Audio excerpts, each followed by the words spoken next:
Assalamualaikum warahmatullahi wabarakatuh. Salam Rahayu, Rahayu, Rahayu. Jumpa lagi dengan saya di channel New ID Seluler Tutorial.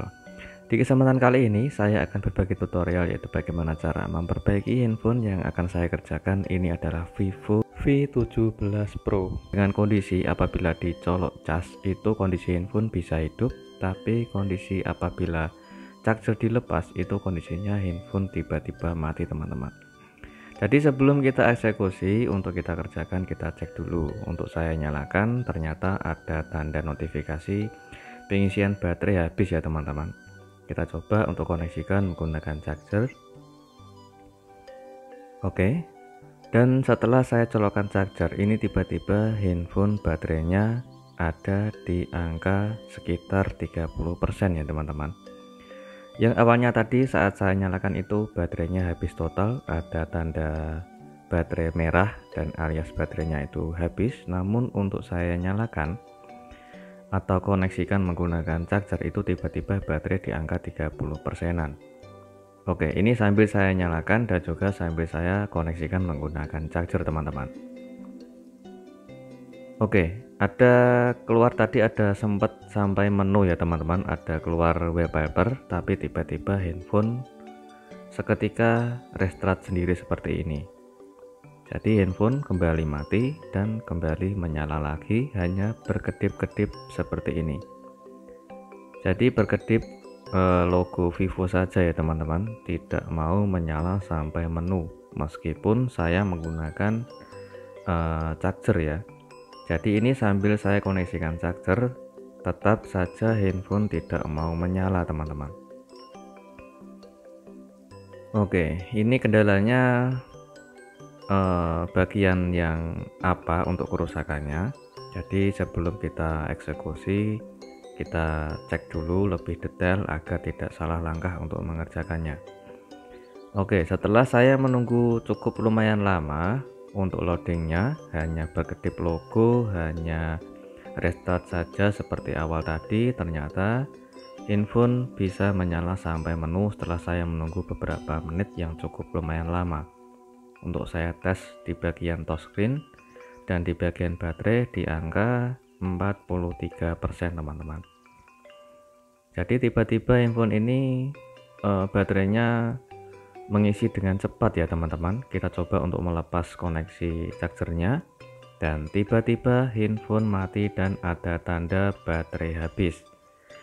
Oke, sebelum kita kerjakan kita koreksi dulu lebih detail teman-teman, yang tujuannya agar nanti tidak salah kerjaan atau salah pengerjaan. Oke, saya koneksikan lagi menggunakan charger dan tiba-tiba baterainya itu sudah mengisi ya teman-teman.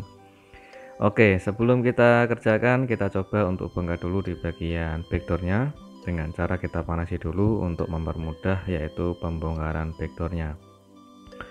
Oke, seperti biasa untuk membuka backdoor harus hati-hati karena di bagian samping itu ada fleksibel tombol ya teman-teman. Jadi harus hati-hati agar fleksibel tombolnya tidak robek. Oke, setelah kita buka untuk di bagian backdoornya, kita lepas untuk skrupnya, yaitu untuk membuka di bagian penutup mesin. Oke, kita angkat penutup mesinnya dan hati-hati di bagian ini. Kita lepas dulu di bagian soket fleksibel baterai dan juga fleksibel mainboard LCD-nya. Kita coba untuk pasang kembali setelah kita lepas dan kita nyalakan kembali. Responnya seperti apa? Oke, sudah keluar logo Vivo dan tiba-tiba seperti itu ya teman-teman, ada notifikasi baterai habis. Oke, untuk di bagian ini untuk membongkar handphonenya harus hati-hati. Di bagian kamera diwajibkan harus bersih, jangan sampai kemasukan debu atau kepegang jari yang bikin kamera kotor teman-teman. Di bagian ini kita lepas baterainya dengan cara ekstra hati-hati. Di bagian fleksibel mainboard LCD-nya itu harus kita lindungi dulu agar tidak robek teman-teman.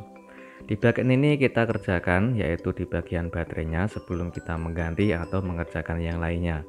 Oke, di tahap ini kita lepas dulu yaitu stiker warna kuning atau solasi warna kuning atau bisa disebut solasi anti ground. Kita lepas dengan ekstra hati-hati. yang tujuannya kita akan membuka atau mengerjakan di bagian PCB pada baterai.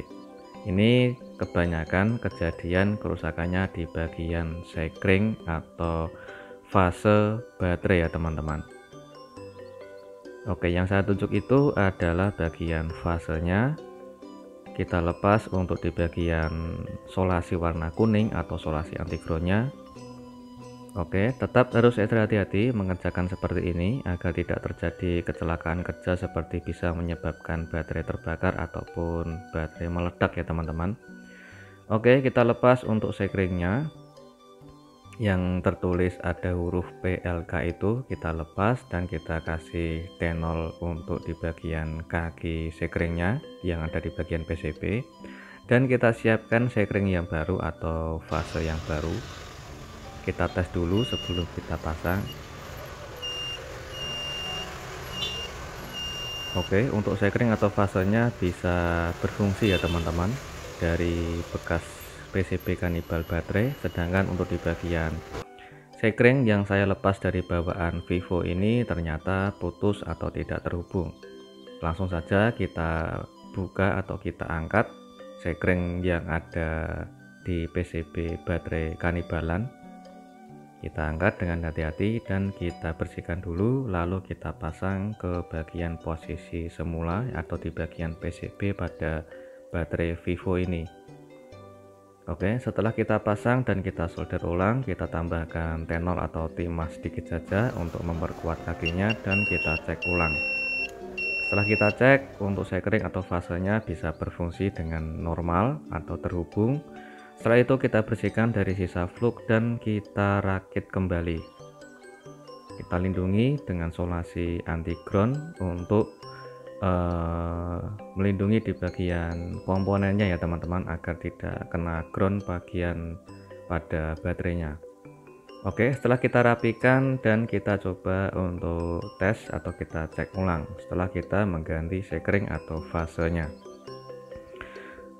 Oke, jadi sebelum kita mengganti baterai yang baru atau mengerjakan yang lainnya, kalau saran saya untuk tips dan triknya seperti ini ya teman-teman. Kita kerjakan dulu di bagian sekring atau fase pada baterai. Apabila stok sekring atau fase pada baterai yang kita akan ganti tidak ada atau tidak punya bekas dari baterai yang kanibalan, kalian bisa menggunakan teknik jumper atau menghubungkan jalurnya ya teman-teman. Oke, saya koneksikan menggunakan charger, baterainya habis total alias 0%. Oke, sengaja saya kasih tatakan untuk melindungi di bagian kamera belakang, dan kita tunggu beberapa menit kemudian. Untuk baterainya sudah naik atau sudah nambah ya teman-teman. Setelah beberapa menit kemudian saya charger dan saya nyalakan tanpa menggunakan charger teman-teman. Oke, ini saya nyalakan tanpa menggunakan charger setelah saya mengganti fase atau sekringnya. Jadi kalau saran saya itu lebih baik diganti fase atau sekringnya ya teman-teman. Jadi untuk teknik trik jumper atau menghubungkan jalur pada sekring itu alternatif yang kedua apabila tidak punya stok sekringnya atau fasenya. Oke, handphone sudah menyala sampai menu tanpa menggunakan charger ini ya teman-teman. Jadi setelah kita ganti fase atau sekringnya, kita nyalakan tanpa menggunakan charger. Oke, ini sengaja saya uji coba menggunakan jaringan kuota data internet. Biasanya itu kelemahan pada fase atau sekring pada baterai itu penyebabnya apabila kita menggunakan kuota internet atau sinyal itu berjalan, itu biasanya tiba-tiba handphone mati. Tapi ini handphone masih menyala dan baterainya di angka 44%. Oke, kita kunci dulu untuk mematikan layarnya dan kita koneksikan menggunakan charger. Dan alhamdulillah support pengisian daya cepat ini ya teman-teman. Oke, untuk infonya masih bisa menyala dengan normal dan tidak kembali restart atau tidak kembali mati lagi. Kita tunggu beberapa menit kemudian untuk pengisian baterainya di angka berapa persen. Oke, untuk persentase baterainya sudah nambah di angka 50% ya teman-teman. Jadi alhamdulillah untuk pengisian baterainya sangat normal dan support pengisian daya cepat. Dan alhamdulillah untuk infonya sudah tidak kembali listrat atau tidak kembali mati lagi. Oke, sekarang kita tahap untuk merakitnya kembali. Dan di bagian ini saya gunakan lem secukupnya saja untuk proses pemasangan backdoor atau tutup belakangnya. Oke, kita presisikan backdoornya dan kita pasang ke posisi semula. Kita tunggu lemnya hingga kering dan kondisinya handphone ini masih hidup ya teman-teman. Kita tes lagi dan handphone masih menyala, tidak kembali mati. Kita tes ulang untuk memaksimalkan pengerjaan. Kita cek menggunakan kuota data internet dengan cara kita buka aplikasi YouTube untuk memutar salah satu videonya. Alhamdulillah masih bisa menyala dengan normal. Semoga bermanfaat dan jumpa lagi di tutorial berikutnya. Assalamualaikum warahmatullahi wabarakatuh.